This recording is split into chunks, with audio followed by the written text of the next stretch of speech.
Saya Boim, yaitu profesi jualan daging di pasar Kebayoran Lama. Selama di pasar yang kurang lebih saya itu hampir 20 tahun. Cuma ya masalah keluhan itu pasti ada ya, pasti ada aja ya, namanya jualan, ada sepi, ada ramai. Tapi mungkin dari segi tempat juga, karena ini posisi daging yang di sekitar sini itu terlalu dalam, nggak kayak yang di depan jalan gitu. Dari aksesnya juga emang agak kurang, mungkin karena emang dari peraturan juga ya. Ini kan udah bukan masuk pemerintah sih. Oke, tadi saya Yusuf Haryanto, berjualan buah kurang lebih ya sekitar 25 tahun lah. Kalau buka saya nggak nutup 24 jam, ganti sip-sip aja. Cuman yang namanya kita jualan di kaki lima ya intinya harus mematuhi protokol pemerintah ya kan. Nama saya Ibu Surila, jualan di Kebayoran Lama kaki lima, kira-kira udah lebih dari ya 10 tahunan. Bukanya setengah 8 sampai setengah 6. Ya alhamdulillah sekarang aman-aman aja. Mudah-mudahan selanjutnya ya seterusnya aman aja. Perkenalkan, nama saya Ripal, umur 28 tahun. Jualan pakaian second impor dari luar negeri. Udah sampai ada 10 tahunan lah kita berdagang di pakaian second. Kalau buka dari pagi dari jam 7 sampai sore jam 5, paling malam jam 6 lah ya. Karena orang pada lewatnya langsung. Nah ini kalau di dalam itu ya mungkin agak kurang, lebih ini ya, terutama ya masalah fasilitas juga emang kurang, masalah air gitu ya, masalah sampah juga masih berantakan. Itu kan tergantung pengelola. Nah kalau kami atau saya mewakili teman-teman berharap pemerintah untuk memberikan fasilitas terutama kepada para pedagang daging ya daerah Kebayoran Lama. Sedangkan pasar Kebayoran Lama itu termasuknya itu pasar 24 jam. Ada yang di pasar Bata Putih, ada yang di Kolong Jembatan, ada yang di Ramayana, terus yang ini yang paling tengah itu blok sini yang di bawah Ramayana atau jalan stasiun. Kami mengharapkan kepada pemerintah untuk perhatiannya atau diperhatikan masalah pedagang kaki lima ya, dari aksesnya, akses jalannya, fasilitasnya. Mungkin dari kalau masalah kutipan itu ya pribadi ya, karena dari apa namanya ini kan dikelola perorangan ya, mungkin dari pemerintah nggak mungkin gede lah. Kerugiannya nggak ada, kerugiannya ya istilahnya kalau ada Satpol PP doang, misalnya kalau selalu mundur, kita mundur. Ya kalau ke hari-hari Sabtu Minggu kan istilahnya agak longgar kan, kita waktu bebas istilahnya.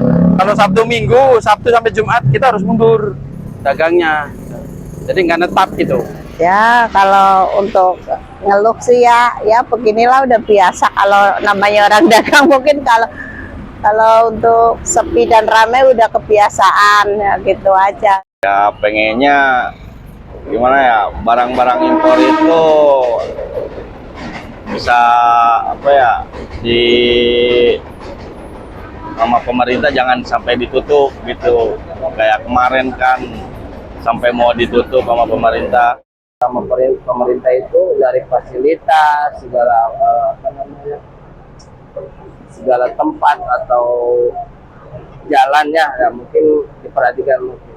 Tapi ini kan karena dari perorangan ya, istilahnya pribadi, dia lebih ngambil keuntungan dibanding dia tidak apa namanya, tidak merhatiin atau memperhatikan pedagang gitu ya. Kalau kesahnya pedagang itu seperti apa, susah payahnya kita namanya jualan, mungkin ada sepi, ada rame. Tapi masalah bayaran, bulanannya mau apa namanya kutipan itu nggak ada pengurangan, nggak ada kebijaksanaan sama sekali.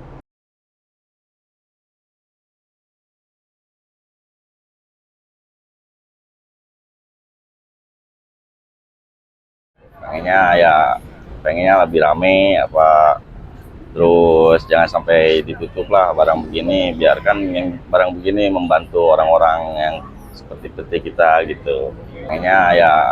Pengennya lebih rame apa, terus jangan sampai ditutup lah barang begini, biarkan yang barang begini membantu orang-orang yang seperti kita gitu.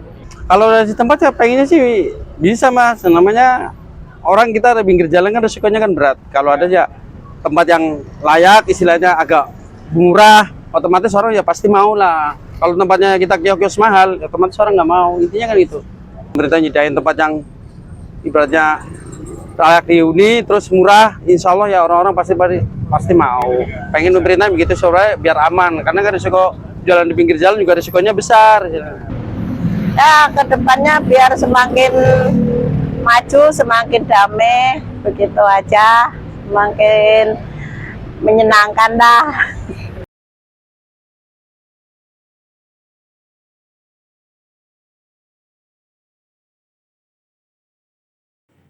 Halo, perkenalkan nama saya Zikri Hambali dan dalam pembuatan film dokumenter ini saya bertugas sebagai videografer. Setelah saya dan tim melakukan pengambilan video di Pasar Kebayoran, pendapat pribadi saya tentang Pasar Kebayoran Lama adalah menurut saya perkembangan di Pasar Kebayoran tidak terlalu signifikan. Mulai dari fasilitas hingga jalanan di sekitar pasar.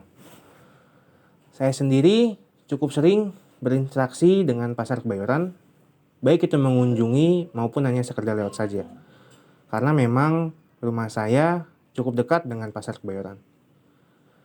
Banyak hal-hal yang harus diperbaiki dan ditingkatkan oleh pemerintah daerah setempat, terutama bagi kesejahteraan para pedagang sekitar.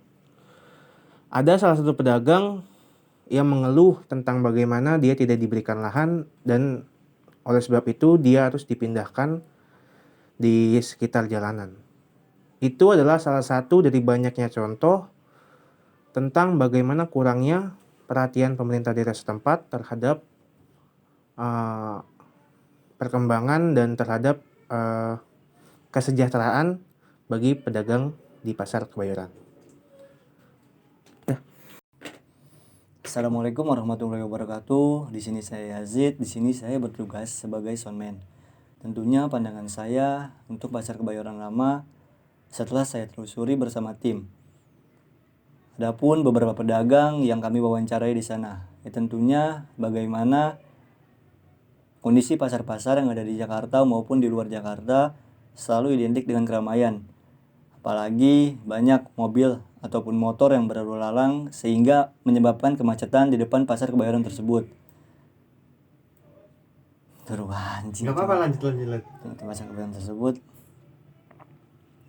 Apalagi banyak sekali para pembeli yang ingin berbelanja di sana.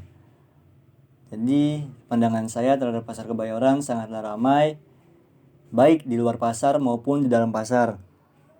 Tentu saran dari saya yaitu adalah untuk perbaikan jalan agar tidak terlalu banyak air yang tergenang, sehingga menghambat perjalanan para pejalan kaki, pengguna mobil ataupun motor yang berlalu lalang di area tersebut. Kenalkan, nama saya Faisal. Saya bertugas sebagai video editor di sebuah film dokumenter ini. Kesimpulan untuk Pasar Kebayoran kali ini, saya rasa Pasar Kebayoran harus dilihat oleh pemerintah dan diperhatikan agar lebih baik dan lebih nyaman untuk pengunjung. Sampah, terus genangan air, dan para pedagang kaki lima yang di pinggir jalan untuk dialokasikan ke tempat yang lebih nyaman tapi murah. Oleh karena itu pemerintah harus memperhatikan itu.